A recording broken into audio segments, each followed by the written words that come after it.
Okay, so today we will be seeing very important objectives from the poem Tintern Abbey, which is composed by William Wordsworth. Okay, so let's see. So the very first objective is what is the complete title of the poem Tintern Abbey? Tintern Abbey जो एक poem है उसकी complete title क्या है?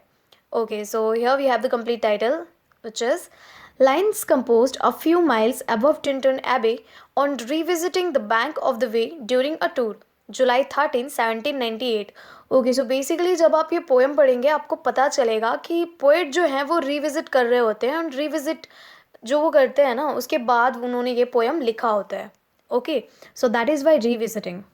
Okay okay, so the next up we have is nature never did betray the heart that loved her. These lines are in nature never did betray. Nature कभी भी किसी को धोखा नहीं देता, कभी किसी को बिट्रे नहीं करता, ऐसे लोगों को नहीं करता जो उन्हें दिल से प्यार करते हैं. सो ये लाइंस आपको किस पोएम में मिलेंगे? ये लाइंस आपको टिंटन एबे में ही मिलेंगे.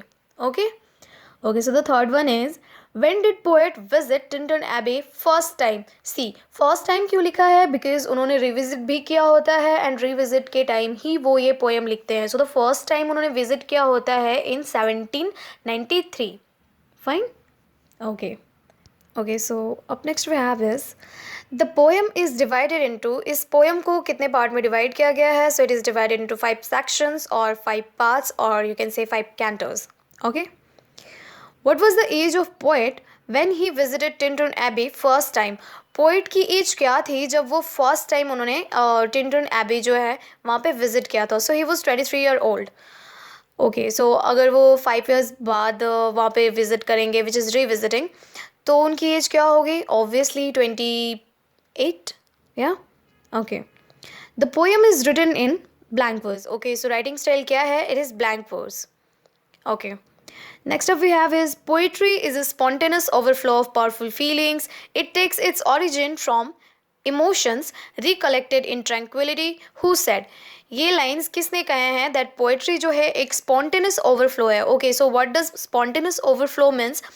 इट मीन्स कि यू नो आप बहुत ज़्यादा सोच के ना करो, ये बहुत स्पॉन्टेनियस होना चाहिए, on the spot type. Okay, and ये इमोशंस से रिलेटेड होना चाहिए, फीलिंग से रिलेटेड होना चाहिए. ऐसी नहीं है कि आप कुछ भी कर दो या कुछ भी बोल दो. ठीक है, सो आपके इमोशंस उसमें दिखने चाहिए. तो पोएम को लेके ये लाइंस किसने बोली हैं? That it is a spontaneous overflow of powerful feeling. So basically ये लाइंस किसने कही हैं? ये विलियम वर्ड्सवर्थ ने ही कही हैं.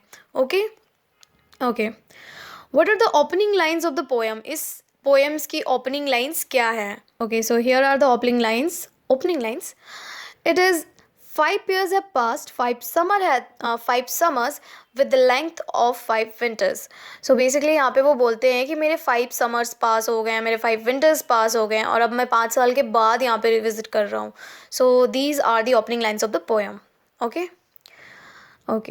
Whom did the poet addresses in the 5th section? 5th section ने पोएट ने किसको एड्रेस किया है? ओके, सो जब आप इस पोएम को पढ़ेंगे आपको एक्चुअली पता चलेगा कि पोएट ने बहुत सारी जगह अपनी सिस्टर डोरोथी वर्ड्सवर्थ को एड्रेस किया है, एंड एग्जैक्टली उसी तरह उन्होंने 5th सेक्शन में भी अपनी सिस्टर डोरोथी को ही एड्रेस किया है. 10th, how did the poet feel at valley I mean. Okay, so poet को वैली के पास कैसा फील होता है? ही इज़ अ नेचर, मतलब ही is considered as a nature poet, so obviously comfortable and happy, right. Who is addressed as friend throughout the poem? किसको उन्होंने as a friend throughout the poem address किया है? Obviously अपनी sister को. उन्होंने अपने sister को as a friend, as a companion address किया है इस पोएम में. Nature appears in the poem as the nurse, the guardian and the guide. So nature को इस पोएम में किस तरह से प्रेजेंट किया गया है? सो नेचर को इस पोएम में एज अ नर्स प्रेजेंट किया गया है, एज अ गार्डियन प्रेजेंट किया गया है, and as a guide. Because इन सारे लोगों की एक चीज़ कॉमन होती है विच इज़ टेक केयर, और नेचर हमें टेक केयर करता ही करता है.